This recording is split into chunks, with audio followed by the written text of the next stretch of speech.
বিহারের ভোটার তালিকা সংশোধনের জন্য কি আধার ডকুমেন্টস কি গ্রহণযোগ্য, এই নিয়ে সুপ্রিম কোর্টের তরফ থেকে কিন্তু একটি বড় সিদ্ধান্ত উঠে আসছে। তো এই বিষয়ে বিস্তারিত তথ্য আপনারা এই ভিডিওর মাধ্যমে জেনে নিন, যেখানে Supreme Court grills Election Commission over voters list revision urges poll panel to allow Aadhaar card. অর্থাৎ আপনারা জানেন 2025-এ বিহারের যে বিধানসভা ভোট রয়েছে এবং সেই বিধানসভা ভোটের আগে ইলেকশন কমিশন কি করতে চাইছে না, ভোটার কার্ডে সংশোধন করতে চাইছে এবং সেই ভোটার কার্ড সংশোধনের জন্য কিন্তু বর্তমানে বিতর্ক সৃষ্টি হচ্ছে, যেখানে বিরোধী রাজনৈতিক দল থেকে শুরু করে সুপ্রিম কোর্টও কিন্তু বর্তমানে ইনভলভ হয়ে গেছে।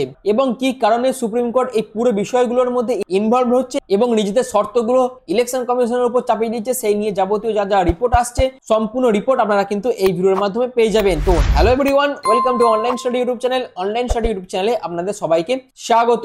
তো সর্বপ্রথম আমরা দেখে নেব বিহারে বর্তমানে কি ঘটছে। আপনারা জানেন 2025 সালের বিধানসভা নির্বাচনের আগে ভোটার তালিকার একটি বিশেষ সারাংশ সংশোধন, যেটাকে SSR বলা হয়, সেটা কিন্তু ইলেকশন কমিশন শুরু করেছে। তবে এই বিশেষ সংশোধন প্রক্রিয়া, যা আনুষ্ঠানিকভাবে বিশেষ নিবিড় সংশোধন বা SIR নামে পরিচিত, এবং এই সংশোধনটি বিশেষ কিছু বিষয়ের জন্য কিন্তু বর্তমানে উদ্বেগের সৃষ্টি হয়েছে এবং সেই কারণে আইনি এবং রাজনৈতিক তদন্তের আওতায় কিন্তু বর্তমানে পুরো বিষয়টা চলে এসেছে। আর এই বিষয়গুলি কি কি, এক পক্ষ মনে করছে যে এই যে সংশোধনটি করা হচ্ছে তার ফলে প্রান্তিক যে সমস্ত ভোটার আছে তাদের ভোটার লিস্ট থেকে বাদ দেওয়া হতে পারে এবং পুরো প্রসেসটার মধ্যে স্বচ্ছতার অভাব রয়েছে। এছাড়াও সীমিত পরিচয়পত্রের প্রমাণপত্রের ব্যবহার, যেখানে প্রাথমিকভাবে ফর্ম নাম্বার 6 এর উল্লেখ করা হয়েছে এবং নির্বাচনের মাত্র কয়েক মাস আগে কেন এই সংশোধনের সময়সীমা, সেটা নিয়েও কিন্তু কোশ্চেন তোলা হয়েছে বিরোধীদের তরফ থেকে। অর্থাৎ বিরোধী দল এবং নাগরিক সমাজের পক্ষ থেকে সুপ্রিম কোর্টে বেশ কয়েকটি আবেদন কিন্তু দাখিল করা হয়েছিল এই সংশোধনের জন্য, যাতে এই সংশোধন প্রক্রিয়াটি বর্তমানে স্থগিত করা হয় এবং সেই দাবিও কিন্তু বিরোধী দলের তরফ থেকে কিন্তু জানানো হয়েছিল। কি কারণে না, তারা আশঙ্কা করছে যে দুর্বল গোষ্ঠীগুলি অর্থাৎ দলিত, আদিবাসী, সংখ্যালঘু বা অভিবাসী যে সমস্ত ভোটার আছে তারা এই সংশোধনের ফলে তাদের ভোটাধিকার থেকে বঞ্চিত করা হতে পারে এই সংশোধনের ফলে।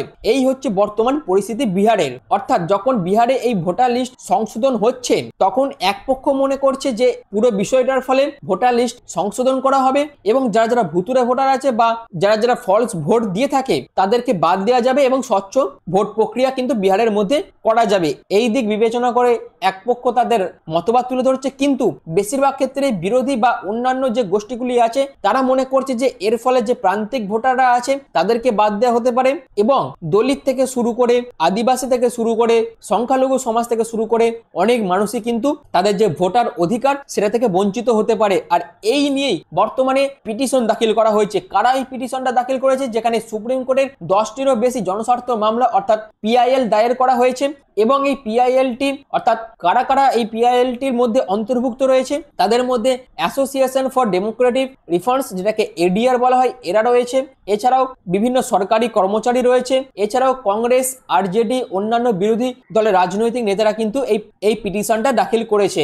আর কি কারণে পিটিশন দাখিল করা হচ্ছে, অর্থাৎ তাদের মূল অভিযোগ কি কি না, ইলেকশন কমিশন এবং SSR এর আইনি ভিত্তির অভাব কিন্তু রয়েছে। অর্থাৎ আইনি ভিত্তির অভাব তারা কিন্তু দেখছে এই যে সংশোধনটা ইলেকশন কমিশন করছে তার মধ্যে, যেখানে আধারের মতন নথিরও কিন্তু যথেচ্ছভাবে বাদ দেওয়া হচ্ছে। অর্থাৎ তারা যখন এই সংশোধনটি করছে তখন সেই সংশোধনের মধ্যে আধারের মতো নথিকেও কিন্তু বাদ দেওয়া হচ্ছে, অর্থাৎ আধার কার্ড কিন্তু সেই সংশোধনের মধ্যে দেখা হচ্ছে না। অর্থাৎ এই সংশোধনের ফলে সীমান্তবর্তী জেলাগুলিতে ব্যাপক ভোটাধিকার বঞ্চিত হতে পারে, সেই আশঙ্কা করেই কিন্তু এই পিটিশনটি কিন্তু দাখিল করা হয়েছে সুপ্রিম কোর্টে। আর এই সংশোধনের ফলে বিরোধীরা মনে করছে যে বিহারের মধ্যে 20%-এরও বেশি ভোটার কিন্তু তাদের ভোটাধিকার থেকে বঞ্চিত হবে, আর তার জন্যই তারা এটিকে ভোট বান্দি হিসেবে কিন্তু উল্লেখ করেছেন। অর্থাৎ দিস ইজ ভোট বান্দি, India bloc warns Election Commission of big protest over electoral crisis in Bihar. অর্থাৎ বিহারের যদি এই সংশোধনটি ক্রমাগত চলতে থাকে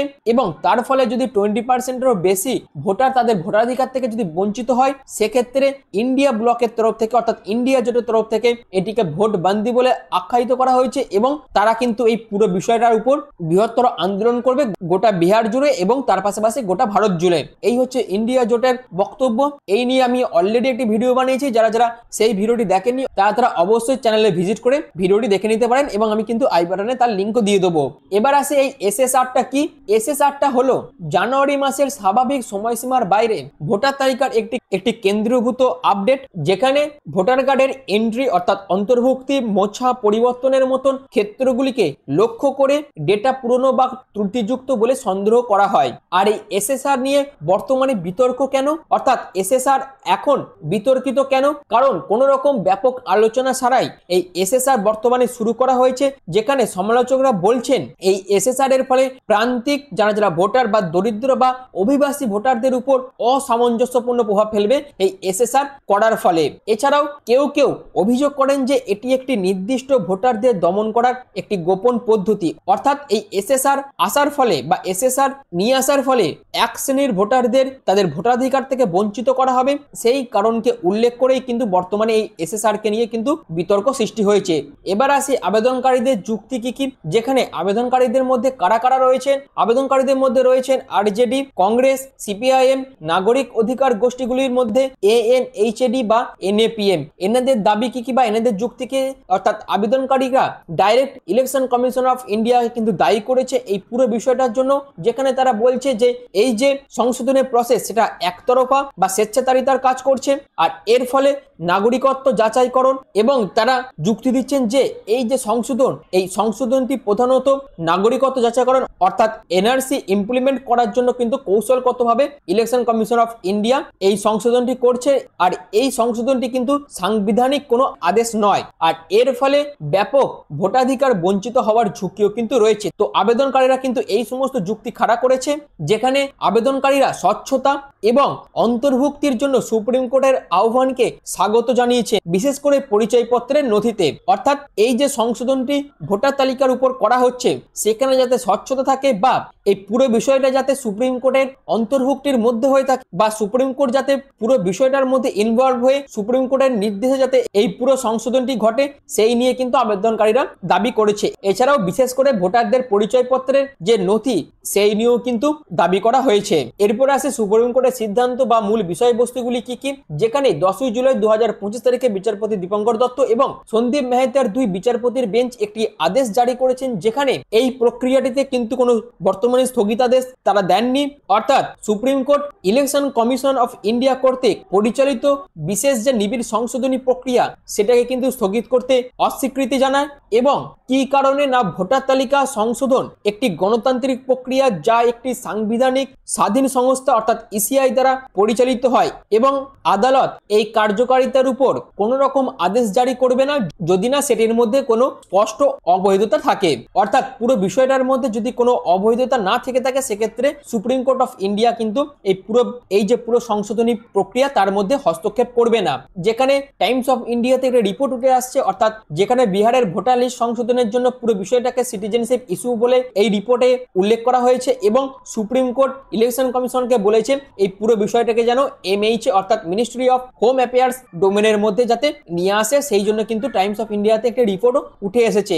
এছাড়াও আরো একটি রিপোর্টে যেখানে উঠে আসে যেটা হচ্ছে বিহার ইলেকটোরাল রোল রিভিশন, অর্থাৎ election commission tell Supreme Court Aadhaar card not a proof of citizenship. অর্থাৎ ইলেকশন কমিশনের তরফ থেকে সুপ্রিম কোর্টে বলা হয়েছে যে আধার কার্ড কিন্তু সিটিজেনশিপ প্রমাণপত্র নয়, তার জন্য কিন্তু যখন এই ভোটার কার্ড সংশোধন করা হচ্ছে তখন আধার কার্ডের নথি চেক করা হচ্ছে না। তো এই সমস্ত রিপোর্ট কিন্তু বর্তমানে উঠে আসছে। এরপর আসি পরিচয়পত্রের প্রয়োজনীয়তা নিয়ে উদ্বেগ প্রকাশ সম্পর্কে কি তথ্য বা কি রিপোর্ট উঠে আসছে, যেখানে এসএসআর এর সময় পরিচয় যাচাইয়ের জন্য বৈধ নথি হিসাবে আধার, ভোটার আইডি এবং রেশন কার্ড গ্রহণ না করার জন্য সুপ্রিম কোর্ট নির্বাচন কমিশনের তীব্র সমালোচনা করেছে, এবং যেখানে পর্যবেক্ষণ হিসেবে বলা হয়েছে এই বহুল ব্যবহৃত পরিচয়পত্রগুলি যদি বাদ দেওয়া হয় সেক্ষেত্রে লক্ষ লক্ষ দরিদ্র এবং প্রান্তিক নাগরিকদের জন্য একটি বাধা তৈরি হতে পারে। কাদের জন্য না, যাদের জন্মের প্রমাণপত্র হিসেবে ফর্ম 6 এর মতো নথিপত্র নেই সেই সমস্ত নাগরিকদের ক্ষেত্রে কিন্তু এই বিষয়টি বাধা তৈরি করতে পারে। এছাড়াও সময় নিয়েও কিন্তু বর্তমানে পুরো বিষয়টি সমালোচিত হচ্ছে, অর্থাৎ রাজ্য নির্বাচনের এত কাছাকাছি সময়ে সংশোধনের সময় নিয়ে আদালত উদ্বেগ প্রকাশ করেছে, কারণ সেখানে যোগ্য যোগ্য ভোটারদের ভুলভাবে বাদ দেওয়া হলে তাদের ক্ষেত্রে আর কোনো রকম সংশোধনের সুযোগ থাকবে না, যেখানে আদালতের তরফ থেকে উক্তি হিসেবে বলা হয়েছে যে সমস্যাটি অনুশীলনে নয়, অর্থাৎ সমস্যাটি এই সংশোধন প্রক্রিয়ার মধ্যে নয়, সমস্যাটি হচ্ছে সময়ের। অর্থাৎ যেহেতু নির্বাচন খুবই কম সময়, যেখানে যদি কিছু সংখ্যক ভোটার এই তাদের ভোটাধিকার থেকে বঞ্চিত হয়, সেক্ষেত্রে তারা কিন্তু এই ভোটের আগে আর সংশোধনের কোনো সুযোগ পাবে না।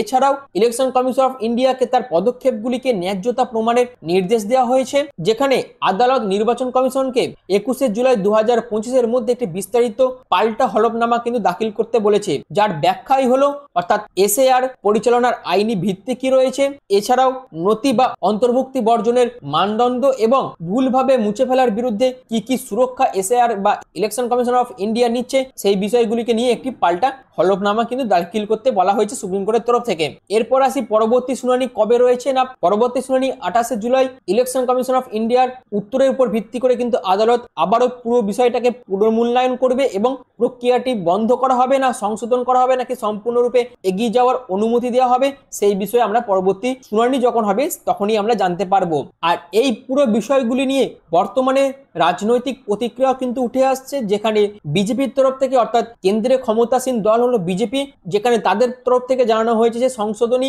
স্থগিত রাখতে সুপ্রিম কোর্ট যে রায় দিয়েছে সেটাকে বিজেপির তরফ থেকে কিন্তু স্বাগত জানানো হয়েছে। এছাড়াও তাদের তরফ থেকে দাবি করা হয়েছে যে ইলেকশন কমিশন অফ ইন্ডিয়া এই সংশোধনের মাধ্যমে স্বচ্ছতা এবং নিরপেক্ষতাকে বৈধতা দেয় এবং বিরোধীরা এই পুরো বিষয়টাকে নিয়ে একটি ভয় দেখানোর চেষ্টা করছে, অর্থাৎ বিরোধীদের বিরুদ্ধে ভয় দেখানোর অভিযোগ কিন্তু বিজেপির তরফ থেকে করা হচ্ছে।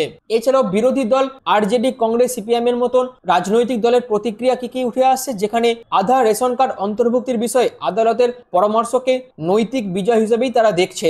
এছাড়াও সংশোধনের সময় এখনো ভুলভাবে মুছে ফেলার কারণ হতে পারেও বলে তারা কিন্তু মনে করছে। তো এই সমস্ত প্রতিক্রিয়া কিন্তু রাজনৈতিক দলগুলি তাদের মতন করে তুলে ধরছে, কিন্তু সাংবিধানিক আইনি সমস্যা কি রয়েছে, যেখানে ধারা 324 অনুযায়ী নির্বাচন কমিশনকে ভোটার তালিকা ব্যবস্থাপনা সহ নির্বাচন তত্ত্বাবধানের ক্ষমতা দিয়েছে ভারতের সংবিধান। এছাড়াও জনপ্রতিনিধিত্ব আইন 1950 এবং 1951 অনুযায়ী ভোটার তালিকা প্রস্তুত এবং সংশোধনের জন্য আইনি পদ্ধতি নির্ধারণ করা হয়েছে। যথাযথ প্রক্রিয়া এবং ভোটের অধিকার, যেখানে ভোট দেওয়ার মৌলিক অধিকার নয়, তবু এটি একটি সাংবিধানিক আইনগত অধিকার এবং এটিকে ইচ্ছামতো খর্ব করা যাবে না, এই নিয়েও কিন্তু আমাদের সংবিধানে বলে দেওয়া আছে।